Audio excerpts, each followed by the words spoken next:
نبی کریم صلی اللہ علیہ وآلہ وسلم نے اپنے رب سے روایت کیا کہ اللہ پاک فرماتا ہے کہ جب بندہ مجھ سے ایک بالشت قریب ہوتا ہے تو میں ایک ہاتھ اس سے قریب ہوتا ہوں، اور جب بندہ مجھ سے ایک ہاتھ قریب ہوتا ہے تو میں اس سے 2 ہاتھ قریب ہوتا ہوں، اور جب وہ میرے پاس پیدل چل کر آتا ہے تو میں دوڑ کر آ جاتا ہوں۔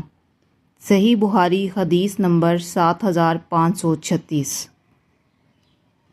حضرت عمرو بن تغلب نے بیان کیا کہ نبی کریم صلی اللہ علیہ وآلہ وسلم کے پاس مال آیا اور آپ نے اس میں سے کچھ لوگوں کو دیا اور کچھ کو نہیں دیا۔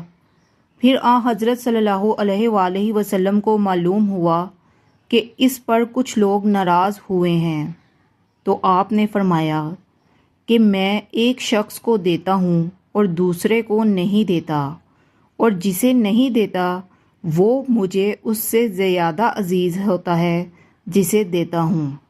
میں کچھ لوگوں کو اس لیے دیتا ہوں کہ ان کے دلوں میں گھبراہٹ اور بے چینی ہے، اور دوسرے لوگوں پر اعتماد کرتا ہوں کہ اللہ نے ان کے دلوں کو بے نیازی اور بلائی عطا فرمائی ہے۔ انہی میں سے عمرو بن تغلب ہیں۔ عمرو رضی اللہ تعالیٰ عنہ نے بیان کیا کہ حضرت صلی اللہ علیہ وآلہ وسلم کے اس کلمے کے مقابلے میں مجھے لال لال اونٹ ملتے تو اتنی خوشی نہ ہوتی۔